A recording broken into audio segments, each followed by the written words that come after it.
Hi, everyone, and welcome to Feed and Grain Chat. I'm your host, Elise Schaefer, editor of Feed and Grain. This chat edition is brought to you by the Feed Mill of the Future Conference, a half-day event bringing together leading feed industry experts to examine emerging feed mill technologies poised to impact animal feed manufacturing.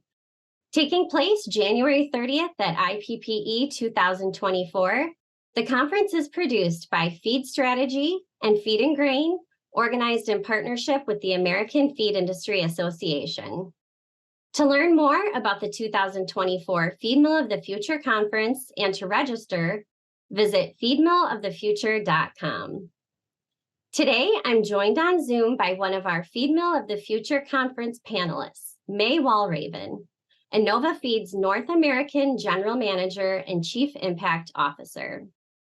Innova Feed is a global insect producer for animal and plant nutrition. Hi, May, how are you today? Hi, Elise. Great. Thanks for having me. Well, thank you for coming on. What properties of insects are ideal for cultivation as an alternative protein source for animal feed? Well, insects are, in a way, nature's super upcycler.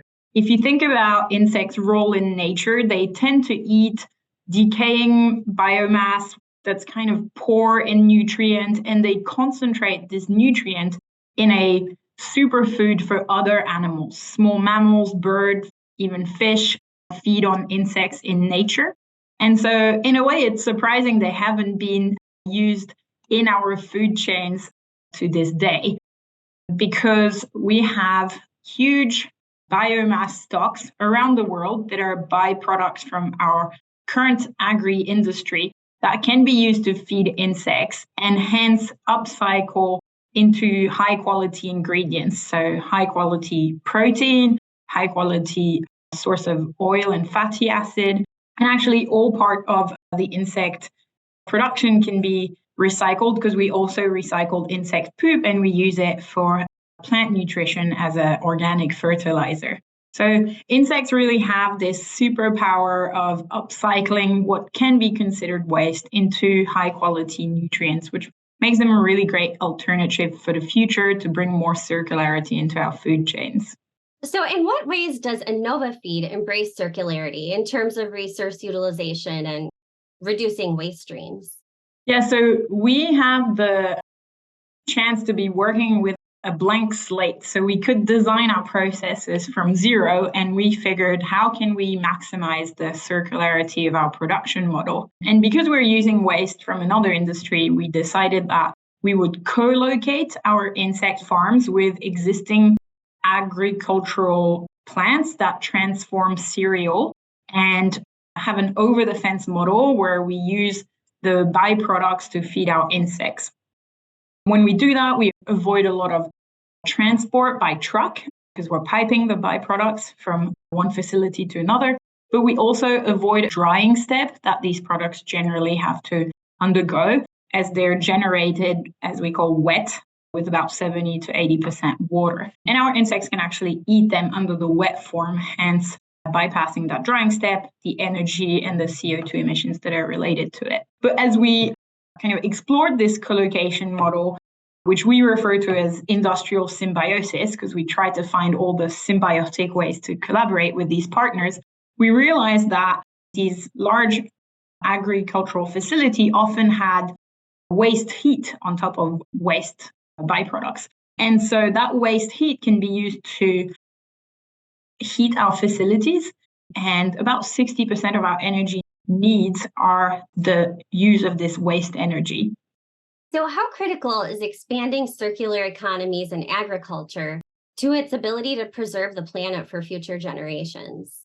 Well, today we know we're going to have to feed about 10 billion people, and that the land that is used for agriculture is already very stretched. 77% of agricultural land is actually used to feed livestock for meat and dairy production. And that land could go into feeding humans directly. So can we find alternative ways to feed livestock? And insect is one of them. If you think of how we're going to provide protein to the world tomorrow, we actually know there's huge protein deficit that is looming if we want to feed this population, growing population, in a healthy way. And meat, we know, has a huge impact on resources and on CO2 emissions.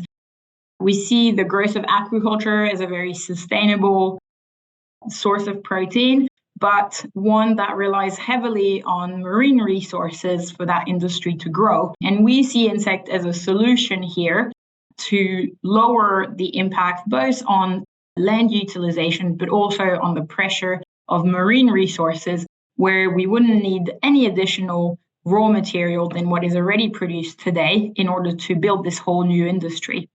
And so I think it is critical, if we want to be able to produce more with the same amount of resources and less impact on the environment and on climate change, to introduce this level of circularity into our food chains. Well said, May. Thank you so much for your insights today.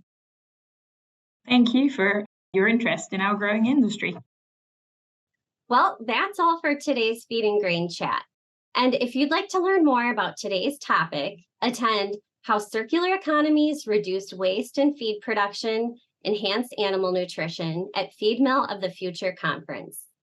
For more information, visit feedmillofthefuture.com. Thanks for watching, and we hope to see you next time.